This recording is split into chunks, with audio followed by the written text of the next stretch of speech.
ಬಿಸಿ ಬಿಸಿ ತುಪ್ಪ ಹಾಕ್ಕೊಂಡು ರಾಗಿ ಮುದ್ದೆ ಮೇಲೆ ಅದ್ರ ಜೊತೆ ಸೊಪ್ಪಿನ ಚಟ್ನಿ, ಅದು ಕೂಡ ನಮ್ಮ ತೋಟದಲ್ಲಿ ಬೆಳೆದಿರೋ ಸೊಪ್ಪು, ತೋಟದಲ್ಲಿ ಬೆಳೆದಿರೋ ಟೊಮ್ಯಾಟೊ ಆ್ಯಂಡ್ ಅವರೆಕಾಳು, ಇದ್ಕಿದ ಬೇಳೆ ಅವರೆಕಾಳು ಹಾಕಿ ಮಾಡ್ಕೊಂಡಿರೋ ಆ ಸೊಪ್ಪಿನ ಚಟ್ನಿ ಜೊತೆ ಕುಂಬಳಕಾಯಿ ಪಲ್ಯ ಇಟ್ಕೊಂಡು ತಿಂದರೆ ಇರುತ್ತೆ ನೋಡಿ ರುಚಿ, ಅಷ್ಟು ಚೆನ್ನಾಗಿರುತ್ತೆ. ಬಟ್ ಈ ರೆಸಿಪಿ ಹೆಂಗೆ ಮಾಡೋದು ನೋಡೋದು ಬನ್ನಿ.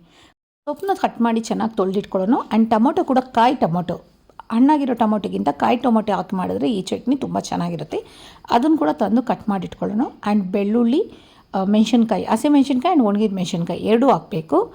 ಅದ್ರ ಜೊತೆ ಸ್ವಲ್ಪ ಸಾಸಿವೆ, ಜೀರಿಗೆ, ಈರುಳ್ಳಿ, ಬೆಳ್ಳುಳ್ಳಿ ಇವೆಲ್ಲ ಕೂಡ ರೆಡಿ ಮಾಡಿಟ್ಕೊಂಡು ಆಮೇಲೆ ಫಸ್ಟು ಒಂದು ಕಡಾಯಿ ಇಟ್ಟು ಅದರಲ್ಲಿ ಸ್ವಲ್ಪ ಜೀರಿಗೆ, ಸಾಸಿವೆ ಆ್ಯಂಡ್ ಹಸಿಮೆಣಸಿನ್ಕಾಯಿ, ಒಣಗಿದ ಮೆಣಸಿನ್ಕಾಯಿ, ಅದ್ರ ಜೊತೆ ಈರುಳ್ಳಿ ಒಂದೆರಡು ಈರುಳ್ಳಿ ಹಚ್ಚಿ ಹಾಕ್ಬೋದು. ಆ್ಯಂಡ್ ಬೆಳ್ಳುಳ್ಳಿ ಕೂಡ ಒಂದು ಬಿಡಿಸ್ಕೊಂಡು ಕಟ್ ಮಾಡಿ ಹಾಕ್ಬೋದು.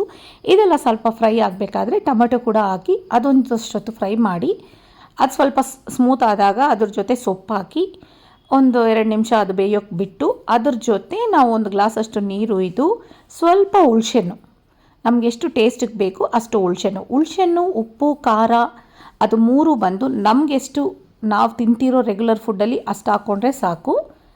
ಆ್ಯಂಡ್ ನಾವು ಇವಾಗ ನಮ್ಮ ಮನೇಲಿ ಅಂದರೆ ಸ್ವಲ್ಪ ಉಪ್ಪು, ಖಾರ ಇದೆಲ್ಲ ಕಮ್ಮಿನೇ ತಿಂತಾರೆ, ಆದ್ದರಿಂದ ನಾನು ಸ್ವಲ್ಪ ಕಮ್ಮಿನೇ ಹಾಕ್ತೀನಿ. ಆ್ಯಂಡ್ ಇದೆಲ್ಲ ಹಾಕಿ ಒಂಚೂರು ನೀರು ಹಾಕಿ ಬೇಯಿಸಿ ಸಿಮ್ಮಲ್ಲಿಟ್ಟು ಅದೆಲ್ಲ ನೀರೆಲ್ಲ ಸ್ವಲ್ಪ ಇದಾದಾಗ ಸ್ಟವ್ ಆಫ್ ಮಾಡಿ ಸ್ವಲ್ಪ ಆರದ ಮೇಲೆ ಆ ಸೊಪ್ಪಲ್ಲ ಅದನ್ನು ಮಿಕ್ಸಿಯಲ್ಲಿ ಪೇಸ್ಟಾಗಿ ಗ್ರೈಂಡ್ ಮಾಡ್ಕೋಬೇಕು. ಆ ಗ್ರೈಂಡ್ ಮಾಡ್ಕೊಂಡಿರೋ ಪೇಸ್ಟ್ನ ಮತ್ತೆ ನಾವು ಅದೇ ಕಡಾಯಿಗೆ ಹಾಕ್ಕೊಂಡು ಸ್ವಲ್ಪ ವಾಟರ್ ಮಿಕ್ಸ್ ಮಾಡಿ ಅದ್ರ ಜೊತೆ ಇದ್ಕಿದ ಬೇಳೆ ನಾವು ಆಲ್ರೆಡಿ ಅವರೆಕಾಳು ಬಿಡಿಸಿ ನೆನೆಸಿಟ್ಟು ಹೊಟ್ಟು ತೆಗೆದು ಇಟ್ಟಿರ್ತೀವಲ್ಲ ಆ ಅವರೆಕಾಳನ್ನು ಕೂಡ ಅದರೊಳಗಡೆ ಹಾಕಿ ಅದು ಬೆಂದ ಮೇಲೆ ಒಂದು ಕಡೆ ಬೇಯೋಕೆ ಇಟ್ಬಿಡೋಣ ಆ್ಯಕ್ಚುಲಿ ಅದನ್ನು. ಆಮೇಲೆ ಈ ಕಡೆ ಇನ್ನೊಂದು ಕಡೆಯಲ್ಲಿ ಒಗ್ಗರಣೆ ಹಾಕ್ಕೊಳ್ಳೋಣ. ಇದು ಏನಕ್ಕೆ ಒಗ್ಗರಣೆ ಹಾಕಿ ಆಮೇಲೆ ನಾವು ಪೇಸ್ಟ್ ಹಾಕಿ ಒಂದೇ ಸರಿ ಮಾಡ್ಕೋಬೋದು, ಬಟ್ ಹಂಗೆ ಮಾಡಿದಾಗ ಆನಿಯನ್ ಕ್ರಿಸ್ಪಿನೆಸ್ ಅನ್ನೋದು ನಾವು ಮಿಸ್ ಆಗ್ತೀವಿ. ಸೊ ಒಂದು ಸರಿ ಸಾರು ಆದಮೇಲೆ ಒಗ್ಗರಣೆ ಹಾಕ್ಕೊಂಡ್ರೆ ತುಂಬ ಚೆನ್ನಾಗಿರುತ್ತೆ.